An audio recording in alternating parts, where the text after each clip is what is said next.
ഇവിടെ കൊല്ലം ജില്ലക്കാർക്ക് ഒഴിച്ചുകൂടാൻ പറ്റാത്ത ഒരു പ്രധാനപ്പെട്ട ഉത്സവമാണ് മലനടയിലെ മലക്കുട മഹോത്സവം. അതിലെന്താണ് ഇത്ര പ്രത്യേകത എന്നൊന്ന് നമുക്കും കൂടെ പോയിട്ട് കാണണ്ടേ. പൊതുവേ ഞാൻ ഈ ഉത്സവങ്ങൾക്കെല്ലാം പോകുമ്പോൾ ഈ കാവ്യമുണ്ട് ഉടുത്തിട്ടാണ് പോവാറ്. ബസ്സിലൊന്നും പോകാൻ എന്നെ കൊണ്ട് പറ്റൂലപ്പ, ഭയങ്കര ചൂടല്ലേ. അതുകൊണ്ട് ഞങ്ങൾ ബൈക്കിൽ നല്ല കാറ്റും കൊണ്ടാ പോയെ. മലനടേൻ്റെ അവിടെ എത്താനായപ്പോഴേക്കും അവിടെ അടുത്തുള്ള കണ്ടത്തിൽ കെട്ടുകുതിരകളെല്ലാം വെച്ചത് കണ്ട് അപ്പം തന്നെ ഞാൻ കിച്ചുവിനോട് പറഞ്ഞു, ബൈക്ക് അവിടെ സൈഡാക്കിക്കോ, നമുക്ക് വേഗം കണ്ടത്തിലേക്ക് ഇറങ്ങാം. എട്ടുകാളകളൊക്കെ ഉണ്ടെങ്കിലും എടുപ്പ് കുതിരകളാണ് ഈ മലനട ഉത്സവത്തിന്റെ പ്രധാന ആകർഷണം. അതുമാത്രമല്ല, ഇത്രയും വലിയ ഉയരമുള്ള കെട്ടുകുതിരകളാണ് ഉണ്ടാവുക എന്ന് ഞാൻ സ്വപ്നത്തിൽ പോലും വിചാരിച്ചിട്ടില്ല. നിങ്ങളൊരു കാര്യം ശ്രദ്ധിച്ചോ, ഇതിന് ചക്രങ്ങളല്ല ഉള്ളത്. ഇത്രയും ആൾക്കാർ ഇത് ചുമലിലേറ്റിയിട്ടാണ് ഇത് മലനട അമ്പലത്തിന്റെ അവിടം വരെ കൊണ്ടുവന്ന്. ഒന്ന് ആലോചിച്ച് നോക്കിക്കേ, ഇത്രയും ഉയരവും വെയിറ്റുള്ള സാധനം എങ്ങനെയാ പൊന്തിച്ചു കൊണ്ടുവന്ന്.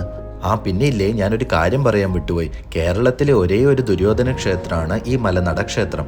പുറമക്കാർക്ക് ഇതൊരു ദൈവമാണെങ്കിലും മലനടക്കാർക്ക് ഇത് അവരുടെ സ്വന്തം മലനട അപ്പൂപ്പനാണ്. കുറച്ചിങ്ങോട്ടേക്ക് നടന്നു വന്നപ്പോഴാണ് ആൾക്കാരുടെ ഒരു കൂട്ടം കണ്ട്. ഞങ്ങൾ അതിൻ്റെ ഉള്ളിൽ തിരികെ കയറി നോക്കിയപ്പോഴാണ് പണ്ട് കാലത്ത് ഈ ചൂതുകളി ഉണ്ടല്ലോ, അതാണ് ഇവിടെ നടന്നുകൊണ്ടിരിക്കുന്നത്. ഞങ്ങൾ പിന്നെ അതും കൂടെ ഷൂട്ട് ചെയ്തിട്ട് വേഗം അങ്ങ് നടന്നു.